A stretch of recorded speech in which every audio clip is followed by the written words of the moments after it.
നമസ്കാരം, എല്ലാവർക്കും ആമീസ് ഫുഡ് കോർട്ടിലേക്ക് സ്വാഗതം. എൻ്റെ പേര് സുമിത. അപ്പം ഇന്ന് ഞാൻ ഉണ്ടാക്കുന്നത് നമ്മുടെ ഓണം സ്പെഷ്യലായിട്ട് എളുപ്പത്തിൽ റെഡിയാക്കാൻ പറ്റുന്ന ഒരു ശർക്കര വരട്ടിയുടെ റെസിപ്പിയാണ്.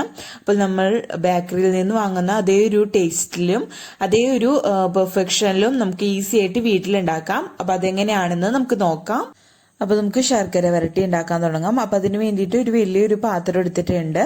അതിലേക്ക് കുറച്ചധികം തന്നെ വെള്ളം എടുത്തിട്ടുണ്ട് കേട്ടോ. നമ്മൾ കായ തൊലി കളഞ്ഞതിന് ശേഷം ഈ വെള്ളത്തിൽ ഇട്ട് വെക്കാനുള്ളതാണ്. അപ്പം അതിന് കണക്കാക്കിയിട്ട് നമ്മുടെ കായ മുങ്ങിക്കിടക്കാൻ ആവശ്യത്തിനുള്ള വെള്ളം ഒഴിച്ചു കൊടുക്കാം കേട്ടോ. അതിലേക്ക് ഒരു 1/2 ടീസ്പൂൺ അളവിൽ മഞ്ഞൾപ്പൊടിയും കൂടി ചേർത്തിട്ട് നല്ല പോലെ ഒന്ന് മിക്സ് ചെയ്തെടുക്കാം. ഇനി ഇതൊരു സൈഡിലേക്ക് മാറ്റി വെക്കാം. ഞാനിപ്പോൾ ശർക്കര വരട്ടിക്ക് വേണ്ടിയിട്ട് 1 കിലോ കായാണ് എടുത്തിരിക്കുന്നത്. മൂത്ത കായ നോക്കി എടുത്തിരിക്കുന്നതാണ് കേട്ടോ. അപ്പോൾ 1 കിലോ കായ എടുത്തിട്ടുണ്ട്. അതിന്റെ തോല് കളഞ്ഞ് നമ്മളിനി ഈ മഞ്ഞൾ വെള്ളത്തിലേക്ക് ഇട്ട് കുറച്ചു നേരം ഇട്ട് വെക്കണം. അപ്പോൾ നമുക്കിതിന്റെ തോല് കളയാം. ഒരു 15 മിനിറ്റ് നേരത്തേക്കെങ്കിലും നമ്മൾ ഈ മഞ്ഞൾ വെള്ളത്തിലേക്ക് നമ്മുടെ കായ എല്ലാനും തൊലി കളഞ്ഞ് ഇട്ട് കൊടുക്കാം കേട്ടോ. ഇനി ഒരു കായ എടുത്തിട്ട് 2 സൈഡും ഇതേപോലെ കത്തി വെച്ചിട്ടൊന്ന് കട്ട് ചെയ്ത് കളയാം. അതിനുശേഷം ഒരു സൈഡിൽ ഇതേപോലെ കത്തി വെച്ചിട്ട് ഞാൻ കാണിക്കുന്ന പോലെ ഒന്ന് വരഞ്ഞു കൊടുക്കാം. അതിനുശേഷം കൈ വെച്ചിട്ട് ഒന്ന് നല്ല പോലെ നമുക്ക് അതിലെ തൊലിയൊക്കെ ഒന്ന് അടർത്തി മാറ്റാം കേട്ടോ. അപ്പോൾ നല്ല പോലെ നമുക്ക് പെട്ടെന്ന് തന്നെ ഇത് ക്ലീൻ ചെയ്തെടുക്കാൻ പറ്റും. ഇതേപോലെ ഒന്ന് കത്തി കൊണ്ട് വരഞ്ഞിട്ട് കൈ കൊണ്ട് തന്നെ നമുക്ക് പെട്ടെന്ന് ഇത് ക്ലീൻ ചെയ്തെടുക്കാൻ പറ്റും കേട്ടോ. കണ്ടില്ലേ, ഇതേപോലെ ചെയ്തെടുക്കാം. അപ്പോൾ നമുക്ക് ഈ തൊലി എടുത്ത് തോരനൊക്കെ ഉണ്ടാക്കാൻ നല്ലതാണ് കേട്ടോ. അപ്പോൾ അത് നമുക്ക് മാറ്റി വെക്കാൻ, കളയേണ്ട ആവശ്യമില്ല. അപ്പൊ ഇതേപോലെ തന്നെ നമുക്ക് എല്ലാ കായും തൊലിയൊക്കെ കളഞ്ഞിട്ട് ഈ മഞ്ഞൾ വെള്ളത്തിലേക്ക് ഇട്ട് കൊടുക്കാം. ഇപ്പൊ ഇതേ കണ്ടില്ലേ, നല്ല ക്ലീൻ ആയിട്ട് കിട്ടിയിട്ടുണ്ട്. അപ്പൊ ഞാനിപ്പോ മൊത്തത്തില് ഈ കായയുടെ തൊലിയൊക്കെ കളഞ്ഞിട്ട് മഞ്ഞൾ വെള്ളത്തിലേക്ക് ഇട്ട് കൊടുത്തിട്ടുണ്ട് കേട്ടോ. ഇനി ഇതൊരു 15 മിനിറ്റ് നേരത്തേക്കെങ്കിലും ഈ മഞ്ഞൾ വെള്ളത്തിൽ ഇട്ട് കൊടുക്കണം. നമ്മുടെ കായയുടെ കറയൊന്ന് പോയി കിട്ടാൻ വേണ്ടിയിട്ടാണ് ഇങ്ങനെ ചെയ്യുന്നത്. അപ്പൊ ഇതൊന്ന് 15 മിനിറ്റ് കഴിയട്ടെ. ഇപ്പൊ നമ്മളുടെ കായ നമ്മൾ മഞ്ഞൾ വെള്ളത്തിൽ ഇട്ട് വെച്ചിട്ട് ഒരു 15 മിനിറ്റ് കഴിഞ്ഞിട്ടുണ്ട്. ഇനി കൈ വെച്ചിട്ട് തന്നെ ഈ നമ്മുടെ കായ ഒന്ന് തിരുമ്മി ഒന്ന് ക്ലീൻ ചെയ്തെടുക്കാം കേട്ടോ. അപ്പൊ അതിന്റെ കായയുടെ മുകളിൽ എന്തെങ്കിലും തരിതരിപ്പൊക്കെ ഉണ്ടെങ്കിൽ ഒന്ന് പോയി കിട്ടാൻ വേണ്ടിയിട്ടാണ് അങ്ങനെ ചെയ്യുന്നത്. കണ്ടില്ലേ, ഇതേപോലെ അങ്ങ് തിരുമ്മുമ്പോ തന്നെ നമുക്ക് അതിന്റെ മുകളിൽ എന്തെങ്കിലും തരിതരാന്നുണ്ടെങ്കിൽ പോയി കിട്ടുകയും ചെയ്യും. അപ്പൊ എല്ലാ കായും ഇതേപോലെ കയ്യിലെടുത്തിട്ട് നല്ല പോലെ ഒന്ന് തിരുമ്മി ഒന്ന് ക്ലീൻ ചെയ്തെടുക്കാം. അതിനുശേഷം നമുക്ക് ഇത് വെള്ളത്തിൽ നിന്ന് മാറ്റാം. അപ്പൊ ഞാൻ വെള്ളത്തിൽ നിന്ന് ഒരു പാത്രത്തിലേക്ക് മാറ്റിയിട്ടുണ്ട് കേട്ടോ. അപ്പോൾ ഇനി ഒരു കോട്ടൺ തുണി വെച്ചിട്ട് നമ്മൾ ഡ്രൈ ആയിട്ടുള്ള ഒരു കോട്ടൺ തുണി വെച്ചിട്ട് ഇതിലെ വെള്ളമൊക്കെ ഒന്ന് ഉപ്പിക്കളയണം.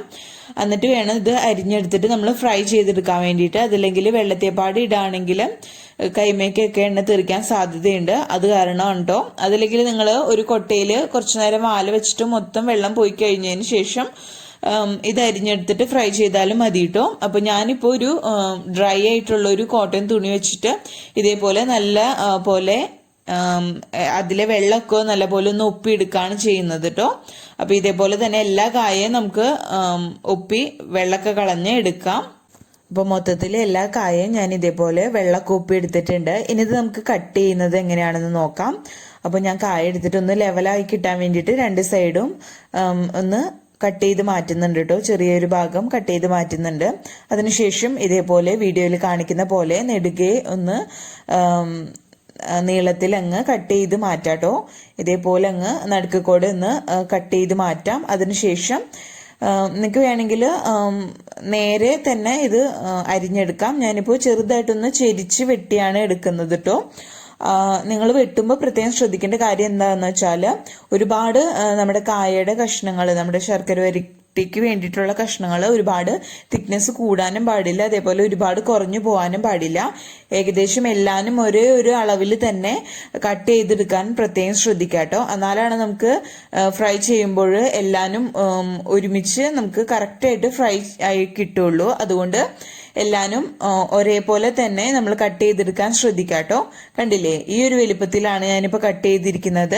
അപ്പൊ ഇതേപോലെ തന്നെ എല്ലാ കായും ഞാനിപ്പോൾ കട്ട് ചെയ്ത് എടുത്തിട്ടുണ്ട്. ഇനി ഓയിൽ ചൂടാക്കാൻ വെക്കാം നമുക്ക് അടുപ്പത്ത്. ഓയിൽ ചൂടായിട്ട് വരുമ്പോൾ ഇത് ഓരോ ബാച്ചസ് ആയിട്ട് നമുക്ക് ഫ്രൈ ചെയ്തെടുക്കാം.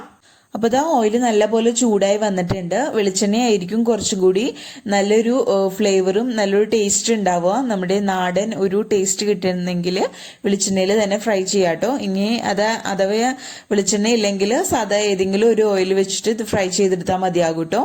ഓയിൽ നല്ലപോലെ ചൂടായിട്ട് വരുമ്പോൾ നമുക്കിതിലേക്ക് കായ അരിഞ്ഞു വെച്ചിരിക്കുന്നത് ഇട്ട് കൊടുത്തിട്ട് നല്ലപോലെ ഫ്രൈ ചെയ്തെടുക്കാം. ആദ്യം ഇടുന്ന സമയത്ത് ഹൈ ഫ്ലെയിമിൽ വെച്ചിട്ട് വേണം കായ ഇട്ട് കൊടുക്കാൻ വേണ്ടിയിട്ട്.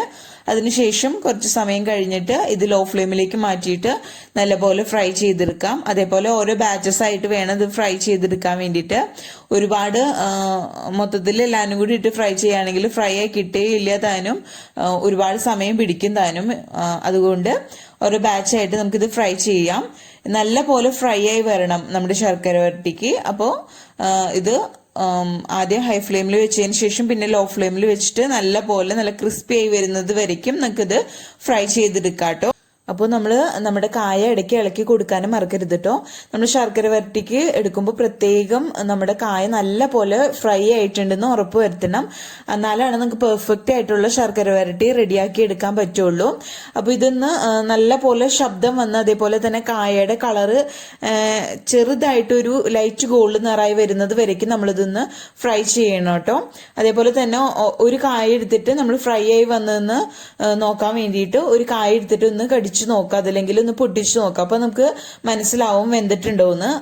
നല്ല പോലെ വെന്ത് നല്ല പോലെ ക്രിസ്പിയായി വന്നതിന് ശേഷം മാത്രം ഓയിലിൽ നിന്ന് ഇത് കോരി എടുക്കാൻ പാടുള്ളൂ. അത് പ്രത്യേകം ശ്രദ്ധിക്കണം കേട്ടോ. അപ്പൊ നല്ല പോലെ ഫ്രൈ ആയിട്ടുണ്ടെന്ന് ഉറപ്പ് വരുത്തണം. അതിനുശേഷം നമുക്കിത് നമ്മുടെ ഓയിലിൽ നിന്ന് കോരി എടുക്കാം കേട്ടോ. കണ്ടില്ലേ, ഇപ്പൊ ദാ നമ്മുടെ കായ നല്ല പോലെ ക്രിസ്പിയായി വന്നിട്ടുണ്ട്. അതേപോലെ തന്നെ നമ്മുടെ കായയുടെ കളറും ഒന്ന് മാറി വന്നിട്ടുണ്ട്. ഞാനിത് ഒരെണ്ണം ചെക്ക് ചെയ്ത് നോക്കിയായിരുന്നു.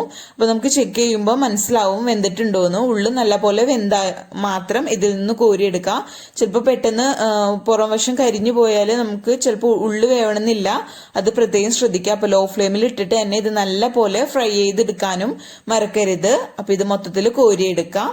ഇപ്പൊ ഇതാ എല്ലാ കായയും ഞാൻ ഓരോ ബാച്ചായിട്ട് നല്ലപോലെ ഫ്രൈ ചെയ്തെടുത്തിട്ടുണ്ട് കേട്ടോ. നല്ല ക്രിസ്പി ആയിട്ടാണ് ഇരിക്കുന്നത്. അപ്പൊ ഇതാ ഞാൻ പൊട്ടിച്ച് കാണിക്കാം. കണ്ടില്ലേ, നല്ല പോലെ ഉള്ളിൽ നല്ല പോലെ ഫ്രൈ ആയി വന്നിട്ടുണ്ട്. സോഫ്റ്റ് ആയിട്ടൊന്നും അല്ല കേട്ടോ, കറക്റ്റ് നല്ല പോലെ എല്ലാ ഭാഗത്തും ഉള്ളിലായാലും പുറത്തായാലും നല്ല ക്രിസ്പി ആയിട്ടാണ് ഇരിക്കുന്നത്. ഇനി ഇത് നല്ല പോലെ ചൂടാറി വരണം. അതിനുശേഷം നമുക്ക് ശർക്കര വരട്ടി റെഡിയാക്കാൻ തുടങ്ങാം. ഇനി നമുക്ക് ശർക്കര വരട്ടിയിലേക്ക് വേണ്ടിയിട്ടുള്ള ശർക്കര ഒന്ന് ഉരുക്കിയെടുക്കാം. ഞാനിപ്പോൾ 200 ഗ്രാം, അതായത് 1 കിലോ കായ്ക്ക് 200 ഗ്രാം ശർക്കരയാണ് എടുത്തിരിക്കുന്നത്. അതിലേക്ക് ഒരു 1/4 ഗ്ലാസ് വെള്ളം ഒഴിച്ചിട്ട് നല്ല പോലെ ഇത് കട്ടകളൊക്കെ ഇല്ലാതെ തന്നെ നല്ല പോലെ ഇതങ്ങ് ഉരുക്കിയെടുക്കാം കേട്ടോ. അപ്പൊ ദാ ഞാൻ ഉരുക്കി എടുത്തിട്ടുണ്ട്. അപ്പൊ നമ്മൾ ഏത് പാത്രത്തിലാണോ ഇനി ശർക്കര വരട്ടി ഉണ്ടാക്കുന്നത് അതിലേക്ക് ഇതില് അഴുക്കൊന്ന് അരിച്ചിട്ട് ഒന്ന് ഒഴിച്ചു കൊടുക്കാം കേട്ടോ. അപ്പൊ നമ്മൾ ശർക്കര വരട്ടി ഉണ്ടാക്കാൻ വേണ്ടിയിട്ട് ചൂടി കട്ടിയുള്ള ഒരു ചീനച്ചട്ടിയാണ് എടുത്തിരിക്കുന്നത്. അതിലേക്ക് നമ്മൾ ഉരുക്കി വെച്ചിരിക്കുന്ന ശർക്കര അരിച്ചിട്ട് ഒന്ന് അതിലഴുക്കൊക്കെ കളഞ്ഞിട്ട് ഒഴിച്ചു കൊടുത്തിട്ടുണ്ട്. ഇനി ഇതിലേക്ക് ഒരു 1/4 ടീസ്പൂൺ അളവില് നെയ്യും കൂടി ചേർക്കാം. എന്നിട്ട് നല്ല പോലെ മിക്സ് ചെയ്യാം കേട്ടോ. അപ്പൊ ശർക്കര ഇനി ഒന്ന് കുറുകി വരണം. അതായത് നമ്മള് കായ ഫ്രൈ ചെയ്തത് ഇടൂലേ, അത് ശരിക്കും പെരണ്ടിരിക്കണം. എല്ലാ ഭാഗത്തേക്കും വരുന്ന വിധത്തിലുള്ള ശർക്കര പാനിയെ പാടുള്ളൂ. ഒരുപാട് വെള്ളം കൂടി പോരുത്, അത് പ്രത്യേകം ശ്രദ്ധിക്കാം. അതല്ലെങ്കിൽ അത് ഒരുപാട് നേരം ഇരുന്ന് നമ്മളിത് വറ്റിച്ചെടുക്കേണ്ടി വരും. അത് പ്രത്യേകം ശ്രദ്ധിക്കുക. ജസ്റ്റ് നമ്മൾ കായയിലേക്ക് എല്ലാ ഭാഗത്തേക്കും ശർക്കര പാനി എത്തണം താനും. ആ ഒരു വിധത്തിൽ വേണം ശർക്കര പാനിയുടെ അളവ് ഉണ്ടാവാൻ പാടുള്ളൂ. അത് പ്രത്യേകം ശ്രദ്ധിക്കുക. നല്ല പോലെ ശർക്കര പാനി ഇങ്ങനെ തിളച്ച് വരുന്ന സമയത്ത് നമുക്കിതിലേക്ക് നമ്മൾ ഫ്രൈ ചെയ്ത് വെച്ചിരുന്ന നമ്മുടെ കായ ഉണ്ടല്ലോ, അത് നല്ല പോലെ ചൂടാറിയതിന് ശേഷം മാത്രം നമ്മുടെ ശർക്കര പാനിയിലേക്ക് ഇട്ട് കൊടുക്കാം. അതിനുശേഷം നല്ല പോലെ ഇളക്കി എല്ലാ ഭാഗത്തേക്കും മിക്സ് ചെയ്ത് കൊടുക്കാം. കായയുടെ എല്ലാ ഭാഗത്തും ശർക്കരപ്പാനി, ഓരോ കായയിലും ശർക്കരപ്പാനി എത്തുന്ന വിധത്തിൽ നല്ല പോലെ മിക്സ് ചെയ്തെടുക്കാം കേട്ടോ. അത് പ്രത്യേകം ശ്രദ്ധിക്കാം. ഇനി ഇത് ലോ ഫ്ലെയിമിലേക്ക് മാറ്റിയിട്ടുണ്ട് കേട്ടോ. എന്നിട്ട് ഇത് നല്ല പോലെ എല്ലാ കായയിലേക്കും ശർക്കരപ്പാനി ആകുന്ന വിധത്തിൽ നല്ല പോലെ മിക്സ് ചെയ്തെടുക്കാം. ഇപ്പൊ ദാ നമ്മൾ നല്ല പോലെ ഇത് മിക്സ് ചെയ്തെടുത്തിട്ടുണ്ട് കേട്ടോ. ലോ ഫ്ലെയിമിലാണ് ഇട്ടിരിക്കുന്നത്. അതേപോലെ തന്നെ എക്സസ് ആയിട്ടുള്ള നമ്മുടെ ശർക്കര പാനിയൊക്കെ നല്ല പോലെ ഒന്ന് വറ്റി വന്നിട്ടുണ്ട്. ഇനി ഇതിലേക്ക് നമുക്ക് കുറച്ച് സ്പൈസസ് പൗഡർ ആക്കിയത് ചേർത്ത് കൊടുക്കാം. ഞാനിപ്പോൾ ഇതിലേക്ക് ചേർത്ത് കൊടുക്കുന്നത് മിക്സ് ചെയ്ത് വെച്ചിരിക്കുന്നതാണ് കേട്ടോ. 1 ടീസ്പൂൺ അളവിലെ ഏലക്കാപ്പൊടി, 1 ടീസ്പൂൺ ചുക്ക് പൊടിച്ചത്, അതേപോലെ തന്നെ 1 ടീസ്പൂൺ അളവില് നമ്മുടെ ജീരകം കൂടി പൊടിച്ച് മൂന്നും കൂടി മൊത്തത്തിൽ മിക്സ് ചെയ്ത് വെച്ചിരിക്കുന്നതാണ്. ഇനി ഇത് നമ്മുടെ ടേസ്റ്റിനനുസരിച്ച് ഇതിലേക്ക് ചേർത്ത് കൊടുക്കാട്ടോ. അപ്പോൾ ഞാനിപ്പോൾ ഇത് കുറേശ്ശെ ചേർത്ത് കൊടുത്തിട്ട് മിക്സ് ചെയ്തിട്ട് നമ്മുടെ ടേസ്റ്റ് നോക്കിയിട്ട് മാത്രം ചേർത്ത് കൊടുക്കുന്നുള്ളൂ കേട്ടോ. ഇനി അഥവാ നിങ്ങൾക്ക് ഇഷ്ടമുള്ള സ്പൈസസ് ഏതാണോ അതിനനുസരിച്ച് അത് കൂടുതലും കുറച്ചൊക്കെ ചേർത്ത് കൊടുക്കാം. അത് ഓരോരുത്തരുടെ ചോയ്സ് ആണ്. ഇനി ഏലക്ക ഇഷ്ടമില്ലാത്തവരാണെങ്കിൽ ബാക്കി 2 ചേർത്ത് കൊടുത്താലും മതി. അപ്പോൾ അത് നിങ്ങളുടെ ടേസ്റ്റിനനുസരിച്ച് നിങ്ങൾ പൊടിയുടെ അളവിലും അതേപോലെ തന്നെ നിങ്ങൾക്ക് ഇഷ്ടമുള്ള സ്പൈസസും ഇതിലേക്ക് ചേർത്ത് കൊടുക്കാട്ടോ. അപ്പൊ ഞാൻ മൊത്തത്തിൽ ഓരോ ടീസ്പൂണാണ് 3 പൗഡർ എടുത്തിരുന്നത്. അത് മൊത്തത്തിൽ അങ്ങ് ഇട്ട് കൊടുക്കുന്നുണ്ട്. എന്നിട്ട് ഇത് നല്ല പോലെ എല്ലാ ഭാഗത്തേക്കും ആകുന്ന വിധത്തിൽ മിക്സ് ചെയ്ത് കൊടുക്കാട്ടോ. ഇനി ഇത് കുറച്ചും കൂടി നമ്മൾ നോക്കിയാൽ തന്നെ കാണാം ഒട്ടി പിടിക്കുന്ന രീതിയിലാണ് ഇരിക്കുന്നത്. ഇതൊന്ന് വേർതിരിഞ്ഞ് കിട്ടാൻ വേണ്ടിയിട്ട് നമ്മൾ ഇതിലേക്ക് പഞ്ചസാരയാണ് ചേർത്ത് കൊടുക്കുന്നത്. പൊടിച്ച പഞ്ചസാര ചേർക്കരുത്, പൊടിക്കാത്ത പഞ്ചസാര വേണം ഇതിലേക്ക് ചേർക്കാൻ വേണ്ടിയിട്ട്. എന്നാലാണ് നമുക്കിത് നല്ല പോലെ വിടർന്ന് ഓരോ ശർക്കര വരട്ടിയും നമുക്ക് സെപ്പറേറ്റ് ചെയ്ത് കിട്ടുള്ളൂ. എന്നിട്ട് ഇത് നല്ല പോലെ ഒന്ന് മിക്സ് ചെയ്ത് കൊടുക്കാട്ടോ. ഈ സമയം ഞാൻ ഫ്ലെയിം ഓഫ് ചെയ്തിട്ടുണ്ട്. ഒരു 2 ടേബിൾ സ്പൂൺ പഞ്ചസാര ചേർത്ത് കൊടുത്തിട്ടുണ്ട്. ഇനി ഇത് നല്ല പോലെ ഒന്ന് മിക്സ് ചെയ്ത് കൊടുക്കാട്ടോ. അപ്പൊ നമ്മൾ പഞ്ചസാര ചേർത്ത് കൊടുത്തിട്ട് നല്ലപോലെ മിക്സ് ചെയ്തെടുത്തിട്ടുണ്ട്. കണ്ടില്ലേ, നമുക്ക് ഓരോന്നും സെപ്പറേറ്റ് ചെയ്തിട്ട് ഓരോ ശർക്കര വരട്ടി നിങ്ങൾക്ക് പെട്ടെന്ന് തന്നെ വിട്ട് കിട്ടിയിട്ടുണ്ട് കേട്ടോ. ചിലര് ഇതിലേക്ക് അരിപ്പൊടി ചേർക്കാറുണ്ട്.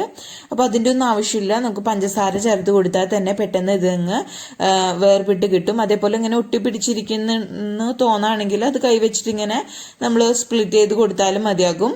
അപ്പോൾ നമുക്ക് ഓരോ ശർക്കര വരട്ടിയും സെപ്പറേറ്റ് ചെയ്ത് കിട്ടിയിട്ടുണ്ട്. അപ്പോൾ വളരെ ഈസി ആയിട്ട് ഉണ്ടാക്കാൻ പറ്റുന്ന ഒരു റെസിപ്പിയാണ്. അപ്പോൾ ഇനി ടെൻഷൻ അടിക്കാതെ തന്നെ ഞാൻ പറഞ്ഞ ടിപ്സ് ഒക്കെ ഫോളോ ചെയ്തുണ്ടാക്കുകയാണെങ്കിൽ പെർഫെക്റ്റ് ആയിട്ടുള്ള ശർക്കര വരട്ടി നമ്മൾ കടയിൽ നിന്ന് വാങ്ങുന്നതിനേക്കാളും ടേസ്റ്റിൽ ഈസി ആയിട്ട് വീട്ടിലും റെഡിയാക്കാം. അപ്പോൾ എല്ലാവർക്കും ഇഷ്ടപ്പെട്ടെന്ന് വിചാരിക്കുന്നു. വീഡിയോ ഇഷ്ടപ്പെട്ടാൽ ലൈക്ക് ചെയ്യുക. അതേപോലെ ഫ്രണ്ട്സും റിലേറ്റീവ്സിനും ഒക്കെ വീഡിയോ ഷെയർ ചെയ്യാനും മറക്കരുത്. ആദ്യമായിട്ട് വീഡിയോ കാണുന്നവർ ആരെങ്കിലും ഉണ്ടെങ്കിൽ ചാനൽ സബ്സ്ക്രൈബ് ചെയ്യാനും മറക്കരുത് കേട്ടോ. അപ്പോൾ ഇത് തീർച്ചയായിട്ടും ഉണ്ടാക്കി നോക്കാം. അപ്പോൾ അടുത്ത അടിപൊളി വിഭവമായിട്ട് വരുന്നത് വരയ്ക്കും ബൈ. താങ്ക്